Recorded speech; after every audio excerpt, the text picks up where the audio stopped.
We are not about this resolution, those who I'm associated with, I don't think anybody in the Senate.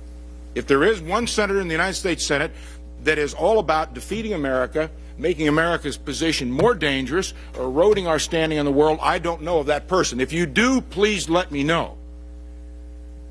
Every one of the 100 senators, Republican, Democrat, Independent, that I know of, has said, how do we do this in a way that we look after, first, the national interest of America? That still is rather significant. I don't question the President's sincerity, his motivation in this. I never have, nor anyone in his administration.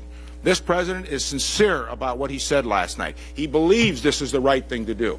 I happen to disagree. So, that we don't somehow project to the outside world that there's disagreement in our government, in our country, about the future of Iraq, I think that if that is what our role is going to be, and yes, we can, Mr. Lugar, we can hold more hearings, oversight. I don't know what that's produced. We are going to have more oversight. Part of the problem that we have, I think, is because we didn't involve the Congress in this when we should have. And I'm to blame. Every senator who's been here the last 4 years has to take some responsibility for that.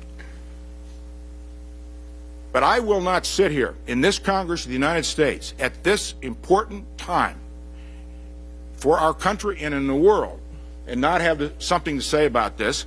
And maybe I'll be wrong, and maybe I have no political future. That I don't care about that. But I don't ever want to look back and have the regret that I didn't have the courage and I didn't do what I could to at least project something. This resolution, by the way, does not tie the hands of the President of the United States. It does not tie the hands of the President of the United States in any way. So I would go back to where I began and pick up on a point that Chairman Lugar mentioned. Coherence of strategy.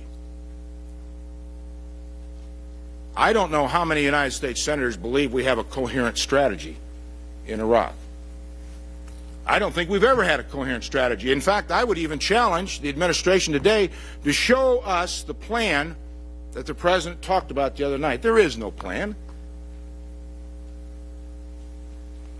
I happen to know Pentagon planners were on their way to the Central Com over the weekend. They haven't even Team B'd this plan. And my dear friend Dick Lugar talks about coherence of strategy. There is no strategy. This is a ping pong game with American lives. These young men and women that we put in Anbar province, in Iraq, in Baghdad are not beans. They're real lives. And we better be damn sure we know what we're doing, all of us, before we put 22,000 more Americans into that grinder. We better be as sure as you can be. And I want every one of you, every one of us, 100 senators, to look in that camera and you tell your people back home what you think. Don't hide anymore. None of us. That is the essence of our responsibility. And if we're not willing to do it, we're not worthy to be seated right here. We fail our country. If we don't debate this, we are not worthy of our country. We fail our country.